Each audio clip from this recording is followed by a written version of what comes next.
In this video, we'll study about the histology of the cerebral cortex. So when you see the general features of the cerebrum, the surface of the cerebral hemisphere is covered by a thin layer of gray matter which is called as cerebral cortex. Like other masses of the gray matter, the cerebral cortex contains the cell body of neuron along with their processes, neuroglia and blood vessels. The neurons are of various size and shape and they establish extremely intricate connection with each other and with the axon reaching the cortex from other masses of gray matter. Next we'll see about the neurons in the cerebral cortex. The cortical neurons vary in size, in the shape of their cell body and in the length, branching pattern and orientation of their processes. So few cells are the pyramidal cells, then you have the stellate cells, then you have the fusiform cells, and then you have the horizontal cells of Cajal, and then you have the cells of Martinotti. Other cells which includes the basket cells, chandelier cells and double bouquet cells. The most abundant type of cortical neurons are the pyramidal cells. About 2/3 of all cortical neurons are pyramidal. Their cell body are triangular with the apex generally directed towards the surface of the cortex. A large dendrite arises from the apex. Other dendrites arise from the basal angles. The axon arises from the base of the pyramid. The processes of the pyramidal cells extend vertically through the entire thickness of the cortex and establish numerous synapses. Next we'll see about the stellate cells. The stellate cells are relatively small and multipolar and they form about 1/3 of the total neuronal population of the cortex. Under low magnification, these neurons look like granules and they are therefore termed as granular neurons by earlier workers. Their axons are short and they end within the cortex. Their processes extend chiefly in a vertical direction within the cortex, but in some cases they may be oriented horizontally. In addition to the stellate and the pyramidal cells, the cortex contains numerous other types of cells which are the fusiform cells, the horizontal cells of Cajal and the cells of Martinotti. Next we'll see about the laminae of the cerebral cortex. On the basis of the light microscopic preparation stained by the method in which the cell bodies are displayed, that is Nissl method, and those where myelinated fibers are stained by Vergut method. The cerebral cortex is described as having 6 layers or laminae. From superficial surface downwards, these laminae are: first is the plexiform or molecular layer. Next you have the external granular layer. Next you have the pyramidal cell layer. Next you have the internal granular layer. And the fifth one is the ganglionic layer. And the sixth one is the multiform layer or polymorphic layer.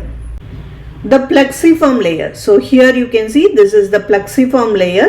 In the plexiform layer, it is made up of predominantly of fibers, although a few cells are present.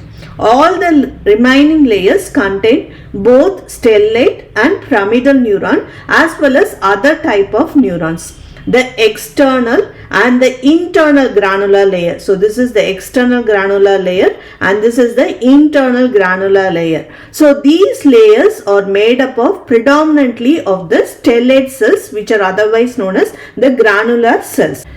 The predominant cells in the pyramidal cell layer and the ganglion cell layer are the pyramidal cells. The largest pyramidal cells, that is the giant pyramidal cells of beds, are found in the ganglionic layer. The multiform layer contains the cells of various sizes and shapes. In addition to the cell bodies of the neurons, the cortex contains abundant nerve fibers. Many of these are vertically oriented. In addition to the vertical fibers, the cortex contains transversely running fibers that form prominent aggregation in certain situations. One such aggregation present in the internal granular layer. So this is a diagrammatic representation. This layer is the internal granular layer. So within which we have an aggregation of transversely oriented fiber. So this is called as the external band of Baillarger. Another present in the ganglionic layer. So this is known as the internal band of Baillarger.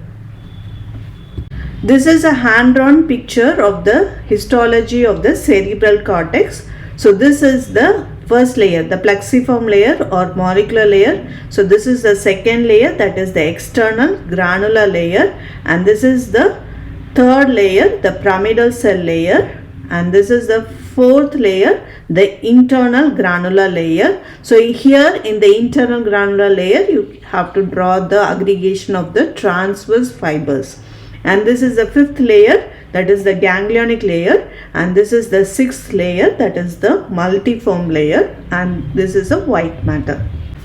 This is an image of the hematoxylin and eosin staining of the cerebral cortex. So these are the layers. So first layer is the molecular layer or plexiform layer. This is the second layer, that is the external granular layer, and this is the third layer, the pyramidal cell layer. This is the fourth layer, the internal granular layer, and this is the fifth layer, the ganglionic cell layer, and this is the sixth one, the multiform layer, and this is a white matter. Next we'll see about the variation in the cortical structures. The structure of the cerebral cortex shows considerable variation from region to region, both in terms of thickness and in the prominence of various laminae. Finer variation form the basis of the subdivisions into Brodmann's area. Other workers divide the cortex into 5 broad varieties. They are: first is the agranular cortex. In the agranular cortex, the external and the internal granular lamina are not prominent. So this type of cortex is seen most typically in the precentral gyrus, that is area number 4, and therefore believed to be typical of motor areas. It is also seen in some other areas.